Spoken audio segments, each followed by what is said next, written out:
하나님의 말씀 다니엘 1장 8절에서 21절까지 찾도록 하겠습니다. 다니엘 1장 8절에서 21절 말씀입니다.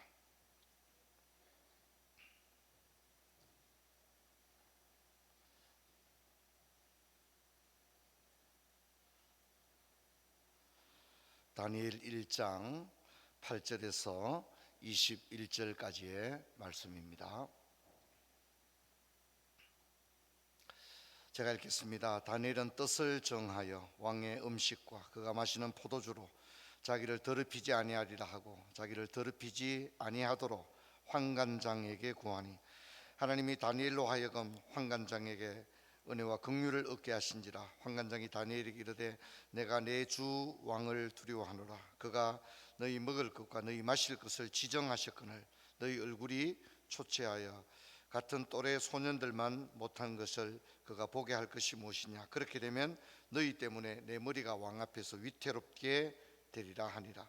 환관장이 다니엘과 하나냐와 미사엘과 아사랴를 감독하게 한 자에게 다니엘이 말하되 청하오니 당신의 종들을 열흘 동안 시험하여 채식을 주어 먹게 하고 물을 주어 마시게 한 후에 당신 앞에서 우리의 얼굴과 왕의 음식을 먹는 소년들의 얼굴을 비교하여 보았어.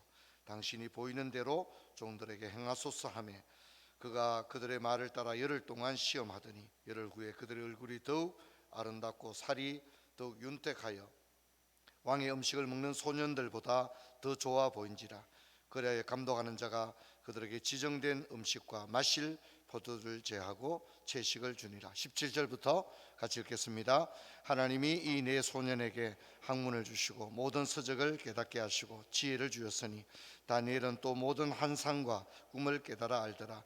왕이 말한 대로 그들을 불러들일 기한이 찼으므로 환관장이 그들을 느부갓네살 앞으로 데리고 가니 왕이 그들과 말하여 보매 무리 중에 다니엘과 하냐냐와 미사엘과 아사랴 같은 자가 없으므로 그들을 왕 앞에 서게 하고 왕이 그들에게 모든 일을 묻는 중에 그 지혜와 총명이 온 나라 박수와 술객보다 10배나 나은 줄을 아니라. 다니엘은 고레스 왕 원년까지 있느니라. 아멘. 우리 인사합시다. 반갑습니다. 잘 주무셨죠?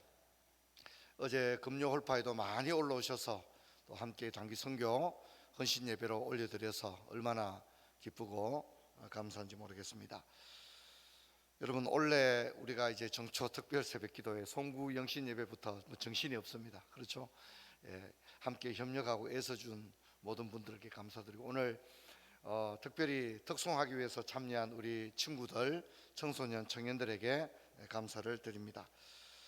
이번에 우리가 단단한 가정, 단단한 교회 이렇게 살펴보는 중에 오늘은 단단한 자녀라는 제목으로 여러분과 함께 생각을 하고자 합니다. 다니엘 1장을 보면 소년들의 신앙의 분투기가 소개되고 있습니다. 다니엘이 살았던 시대는 격동의 시대였습니다. 패망한 나라였습니다. 국민 대다수가 포로로 바벨론에 끌려왔습니다. 그리고 이들은 바벨론의 이방의 문화 앞에 놓이게 되었습니다. 일제강점기에 우리가 일본 말을 사용해야 했고 또 이름을 다 창씨 개명을 해야 했던 것처럼 이들도 예외가 없었습니다.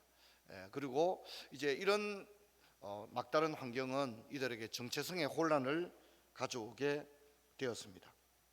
자, 이런 가운데 다니엘과 친구들은 어쩌면 행운을 잡은 사람들이었습니다. 대다수의 사람들이 그발 강가의 강제 노역에 끌려간 반면에 다니엘과 몇몇의 왕족 출신들은 이제 바벨론의 외국인 특별 전형 왕실 행정학교에 들어가게 되었기 때문입니다. 외형상으로는 행운이다 이렇게 이야기를 할 수가 있었습니다. 왜냐하면 이 바벨론 왕실 학교에는 최고급의 기숙사와 또 왕의 지정한 음식이니까 최고 수준의 식단을 제공을 받았습니다. 그리고 이들은 이제 성공의 기회를 가진 그런 상황이 되었습니다. 그리고 출세 가도가 열려 있었다 그렇게 이야기를 할 수 있습니다. 하지만 이렇게 최고 대우 뒤에는 바벨론으로 이제 사람들을 기화시키려고 하는 바벨론의 고도의 이민 정책이 있었습니다. 그래서 갈대아 언어를 사용하게 했습니다. 그리고 바벨론의 문화와 또 바벨론의 종교를 받아들이게 했고 또 바벨론의 이름을 사용해야만 했습니다. 자, 이런 상황에서 다니엘과 친구들은 어디로 갈 것인가, 어떻게 살 것인가 하는 결정을 내려야 할 그런 순간에 놓이게 되었습니다. 대세를 따를 것인가, 흐름을 따를 것인가, 순응할 것인가, 아니면 연어처럼 물살을 거슬러 올라가며 시대를 향하여 새로운 길을 낼 것인가 결정을 해야만 했습니다. 오늘 우리 이 자리에 나온 우리 많은 우리 다음 세대 자녀들도 어린 나이에도 결정을 해야 되는 게 많이 있습니다. 청년들도 얼마나 많은 결정을 해야 됩니까? 우리 어른들만 중요한 결정을 하는 게 아니라 우리 어린이, 청소년, 청년들도 인생의 결정적인 순간에 뭔가를 결정해야 될 그런 순간에 직면하게 되어지는 겁니다. 자, 그럴 때 다니엘과 친구들도 마찬가지입니다. 그냥 순리대로 갈 것인가, 주는 대로 먹고 시키는 대로 할 것인가, 그래서 바벨론 사람이 될 것인가, 뭔가를 결정해야만 할 중요한 순간에 놓이게 됐는데, 우리가 읽었던 다니엘 1장 8절을 보면 다니엘과 또 친구들은 뜻을 정하였다, 결정을 내렸다는 얘기죠. 어떤 결정을 내렸을까요? 그 결정은 우리는 결코 이 세상에 물들 수 없다는 것이었습니다. 바벨론의 타락한 이방의 문화에 결코 우리가 물들 수 없다 하는 그런 결정을 내렸습니다. 이것은 단순히 조국을 배신해서는 안 되겠다고 하는 그런 차원을 뛰어넘어서 여호와 신앙을 버릴 수 없다고 하는 결연한 의지를 가지게 되었습니다. 오늘 여기 오신 많은 부모님들과 선생님들도 생각해야 될 부분이, 성경을 보면 신앙생활은 여러분 나이가 들어서 신앙생활을 하는 게 아니라 여러분 다니엘과 요셉과 다윗과 또 디모데를 보면 신앙생활의 출발이 장년이 되어서가 아니라 언제부터이죠? 어릴 때부터입니다. 그리고 그런 인물들도 보면 아주 어린 시절부터 자신의 뜻을 분명히 전했고 하나님을 경외하는 삶을 살았다는 겁니다. 이들이 내린 결정이 뭡니까? 바로 이겁니다. 자신을 더럽히지 않겠다 하는 그런 결정이었습니다. 여러분, 제가 이제 입교를 할 때에 우리 학생들에게 물어봅니다. 신앙생활 할 때 뭐가 힘드냐 이렇게 얘기하면 우리 친구들이 그런 얘기를 해요. 학교에 가면 너무 욕을 많이 한다. 그래서 믿는 크리스찬으로서 이 욕을 많이 하는 이 문화 가운데서 늘 뭘 느낀다는 거죠? 갈등을 느낀다는 겁니다. 욕을 안 하면 친구 관계가 형성이 안 되니까 그게 어렵다는 겁니다. 문화가 너무 타락해 있다는 거죠.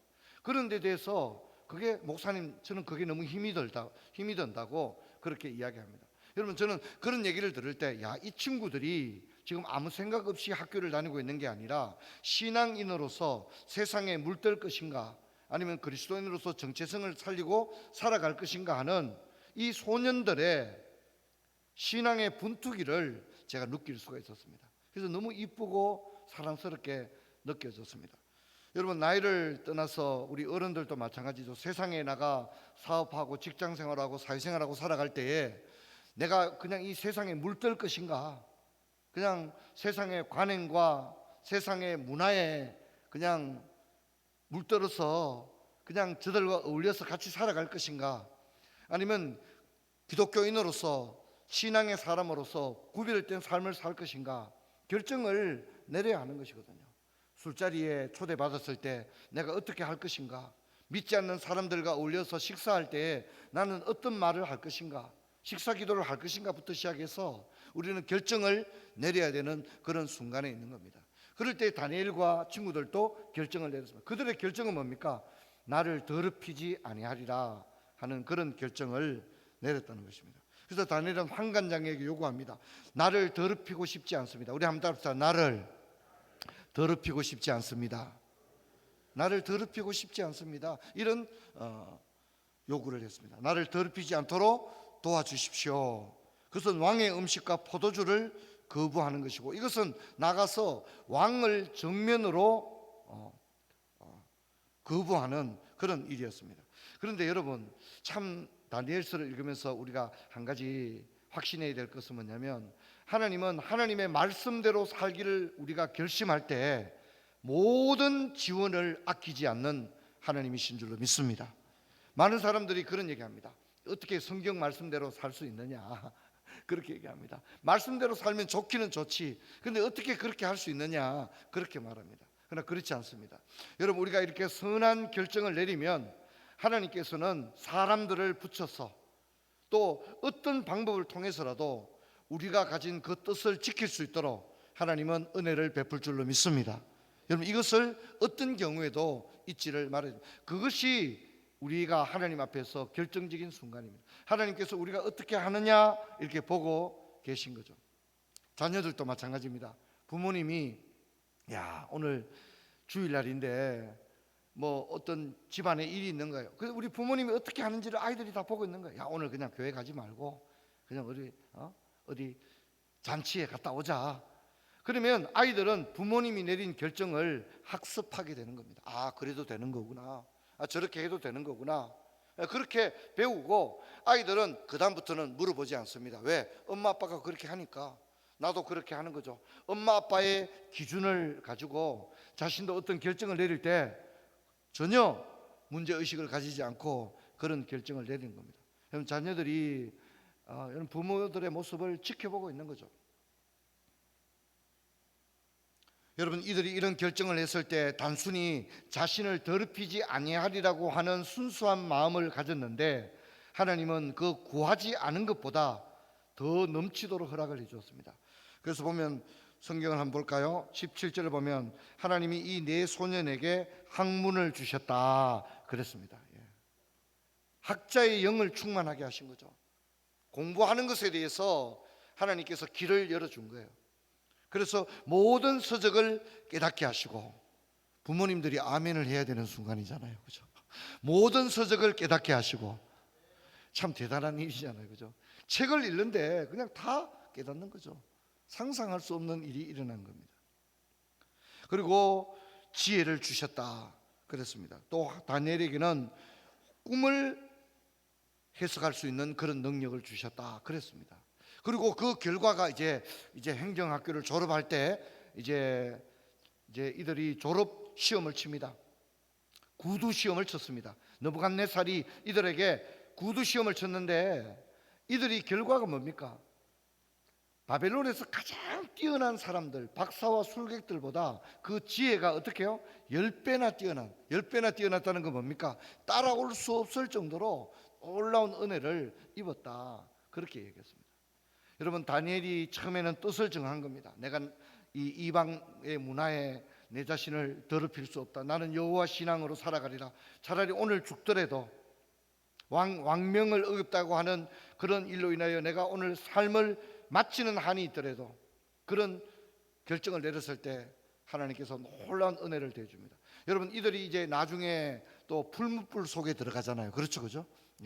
금송아지 앞에 절을 해야 되는 그런 상황에 놓이게 되었을 때 이들이 거부합니다. 나는 우상에 신상에 절하지 않겠습니다.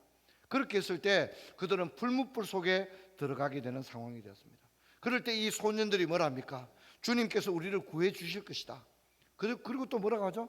그렇게 아니하실지라도, 할렐루야, 그렇게 아니하실지라도 우리는 결코 신상에 절할 수 없습니다. 이 소년들의 뜻이 아주 분명한 거예요. 저는 바라건대 오늘 우리 푸른초장교회 자녀 세대들이 이런 다니엘과 친구들과 같은 신앙의 영적 분투기를 치르고 승리하는 그런 자녀들 다 되기를 주의 이름 축원합니다. 할렐루야. 또 우리가 부모들도 자녀들을 양육할 때 그런 열정과 그런 마음을 가지고 달려갔으면 좋겠다 그렇게 생각합니다. 우리 오늘 어제 불렀던 찬양인데요, 우리 이제 다음 주면 고등부 33명이 네팔을 향해서 나갑니다. 상상할 수 없는 일입니다. 우리 제자반이 13명이 또 졸업여행으로 또 태국으로 향하여 또 나가게 됩니다. 그리고 2월 1월 말에 또 아르헨티나 9명이 나가게 됩니다. 55명의 선교대원이 전 세계 선교지를 향해서 나가게 될 텐데, 하나님께서 우리 자녀들의 가는 길에 하나님께서 큰 은혜를 더해 주실 줄로 믿습니다. 우리 자녀를 축복하는 마음으로 찬양을 하나님 올려드리겠습니다.